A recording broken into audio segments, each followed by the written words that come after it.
Now to that other side of over the river and through the woods, about 6 million of you the way will take to the friendly skies over Thanksgiving, according to AAA.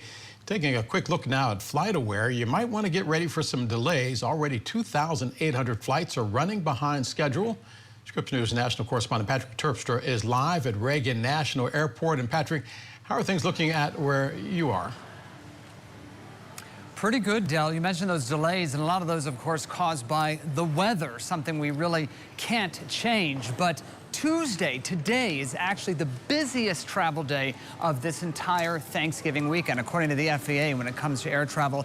And, of course, so many passengers had been very nervous, very concerned about whether the aviation system would recover after all that turmoil, you'll recall, from the federal government shutdown just a few weeks ago. All of those air traffic controllers that had taken time off from work have returned, according to the Transportation Secretary, Sean Duffy.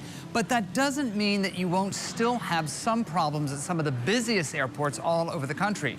Just checked a short time ago, and the FAA has put out a notice that there could be some delays in ground stops because of staffing issues at some of the biggest airports, including here, DCA, but also New York LaGuardia, Chicago. Chicago, by the way, also having weather delays earlier this morning, as well as Houston and Atlanta. So these delays that are attributed to staffing are something that occur all the time, really have nothing to do with the federal government shutdown.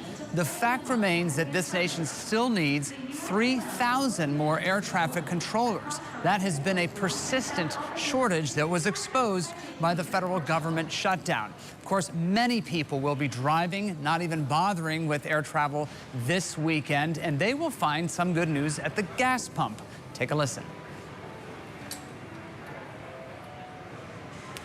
And so at the end of the day, when those folks go to the gas pumps, they will find that prices are about what they were last year. So they will not have this kind of sticker shock they might have with other parts of Thanksgiving when they go to the grocery store.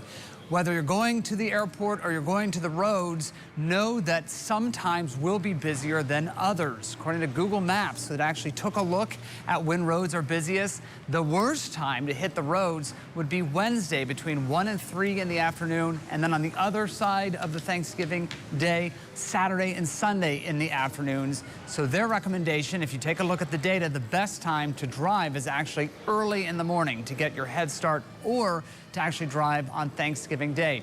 But Del, here at DCA, an airport I know you know very well, it is quiet. We've seen families coming in, getting on their way to grandma's house or wherever they're going, and not having any sorts of issues so far, Del.